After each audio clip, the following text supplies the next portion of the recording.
Hello everyone, welcome back. Please comment, subscribe, folks. Comment, subscribe, like the videos.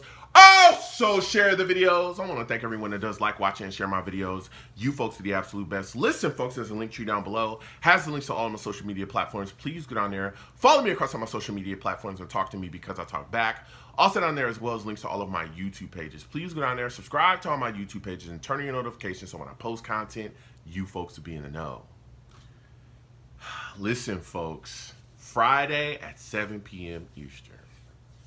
Friday at 7 p.m. Eastern, we're going to have a live radio show. We'll be sitting down talking about all things New York Jets, okay? And there's a lot to discuss about this football team. I take live callers. I love going back and forth with you folks about this football team. So with that said and done and put to the side,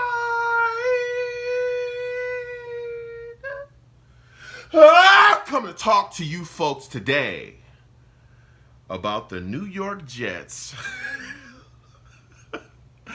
The New York Jets are likely to be assigned Hard Knocks this time around, and boy, oh boy, is this really blowing up, all right? It's really going up. A lot of people have a lot of things to say about this, okay? And I know one person is probably, or not probably, but definitely not happy, and we're going to get into that in a second. All right, so again, according to reports, the New York Jets are likely to be assigned Hard Knocks. Now, keep in mind, the Jets were in the running with a couple teams, okay? The Saints were in the running for this Hard Knocks spot, the Bears and the Commanders, right? So the Jets were in there in that mix, and according to reports, the Jets were the team that were picked, okay? Now, I'm sure that this all is coming from Aaron Rodgers being here, all the things that's moving and shaking around the New York Jets. But this report about us being, you know, the team that's going to be on Hard Knocks, I'm pretty sure is much to the chagrin of Coach Robert Saleh. Listen, Robert Saleh made it known privately, according to reports, I'm good on this Hard Knocks stuff. I don't want to have nothing to do with Hard Knocks, please. No, Hard Knocks, Jets, no thank you, all right? But publicly, he's also made it known as well that he is not interested in being on Hard Knocks, and he is not interested in New York Jets being on Hard Knocks. Find another team, we good, okay?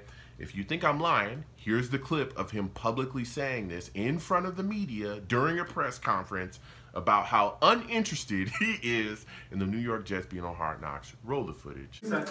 Robert, have you heard of you guys are going to be on Hard Knocks or not yet? Haven't gotten word or anything like that. I know there's several teams that would love for Hard Knocks to be in their building. We're just not one of them. So. See what I tell y'all? If you thought I was tripping, I'm not tripping. And you know what's even crazier? Coach Robert Saleh, is not the only person attached to this team that doesn't want to see the Jets be on Hard Knocks and has said it publicly. He's not the only person that's done that.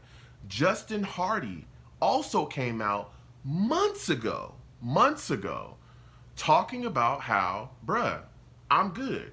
I don't want to be on Hard Knocks. The Jets don't need to be on Hard Knocks. We good over here, okay? He publicly tweeted that out. This is a player that's on the football team. This is a corner. This is a damn good special teamer in this league.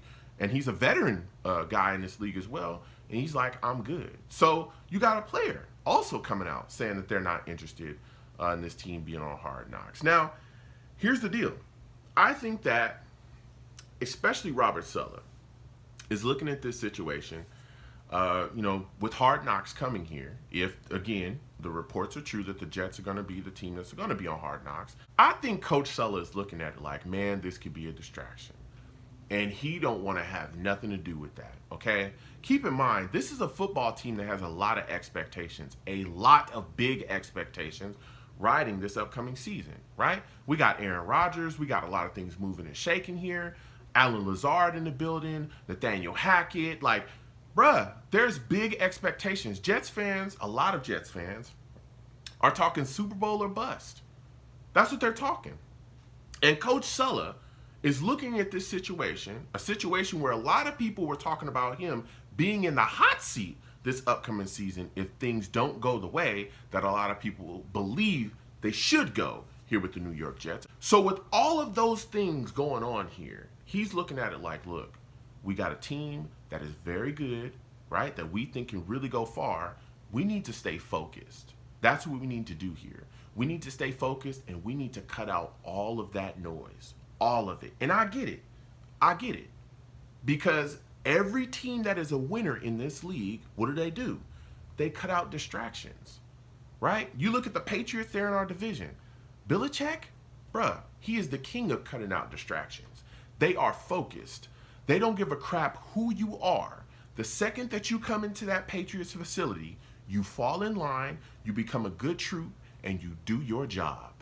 If they even think that you're going to be a distraction, you are gone before you could even, you're gone so fast it'll make your head spin. Real talk. And we know that.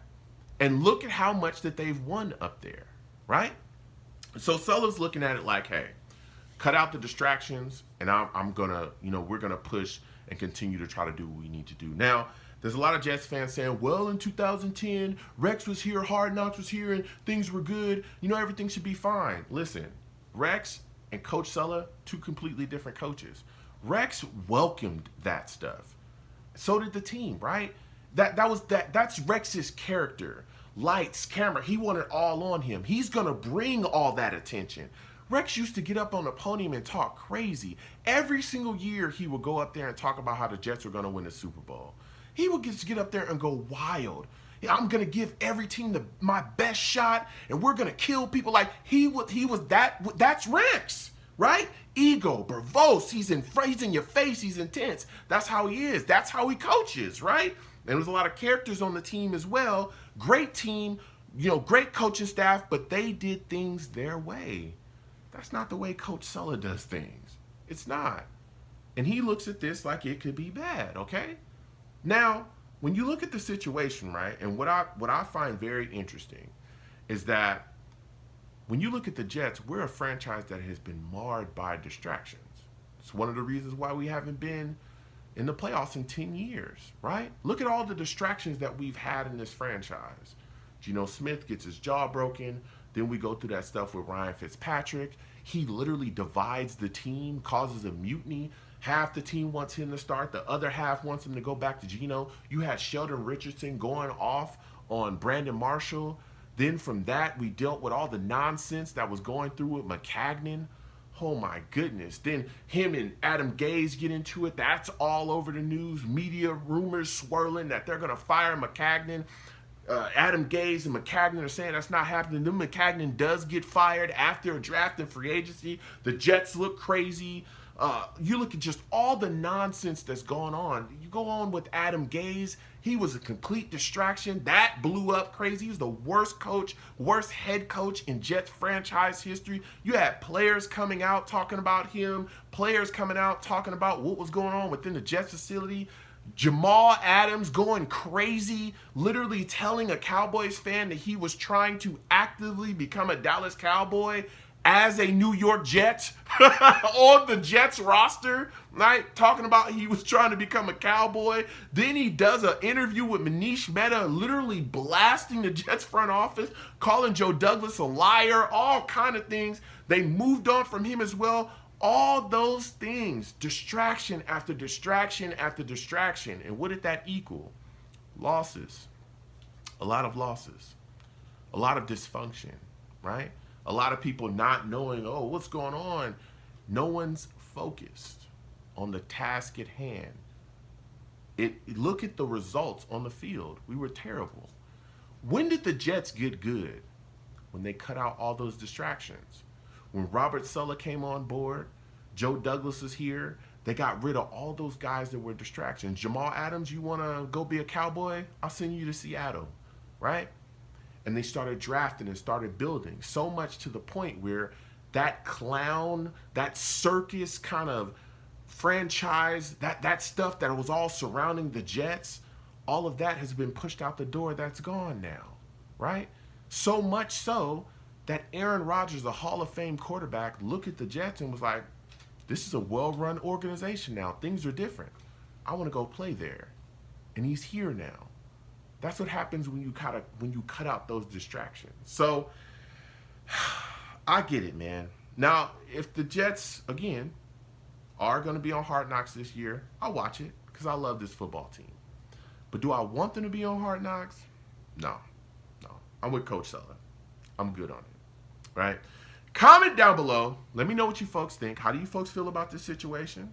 What are your thoughts on the Jets? Again, apparently looks like they're going to be assigned Hard Knocks. How are you feeling about it? Do you feel like it's a distraction? And, are you going to be watching? Let me know. Comment down below. I love going back and forth with you folks. You folks have a good one. Peace.